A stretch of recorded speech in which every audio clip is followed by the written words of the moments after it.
Gun park దగ్గర BRS ఎమ్మెల్యేలు ఎమ్మెల్సీలు ధర్నా నిర్వహించారు. అసెంబ్లీ నుంచి ర్యాలీగా గన్ పార్క్ దగ్గరకు వెళ్లిన బీఆర్ఎస్ ఎమ్మెల్యేలు ఎమ్మెల్సీలు అక్కడే బైఠాయించి ధర్నా చేశారు.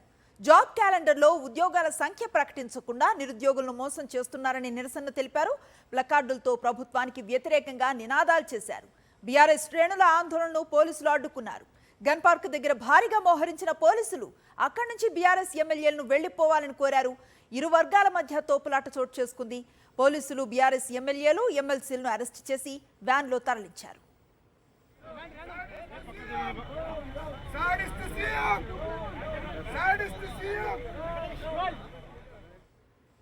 ఇదే అంశంపై పూర్తి సమాచారాన్ని మా కరెస్పాండెంట్ కిరణ్ భూపతి అందిస్తారు. కిరణ్ భూపతి ఎట్లాంటి అప్డేట్స్ ఉన్నాయి ఈ ఇష్యూకి సంబంధించి?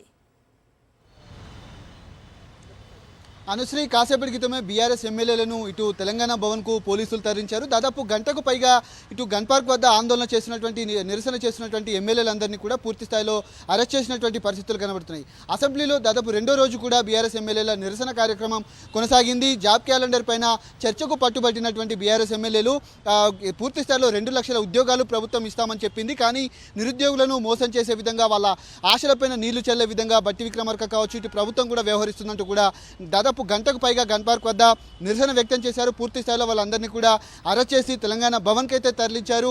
ఈరోజు ఏదైతే పూర్తి స్థాయిలో వాళ్ళు జాబ్ క్యాలెండర్ పైన చర్చ పట్టుబట్టడంతో కొంత దానం నాగేందర్కు సంబంధించినటువంటి అంశంలో కూడా కొన్ని అనుచిత వ్యాఖ్యలు కూడా తాను చేయడం జరిగింది. దానిపైన కూడా పట్టుబట్టారు.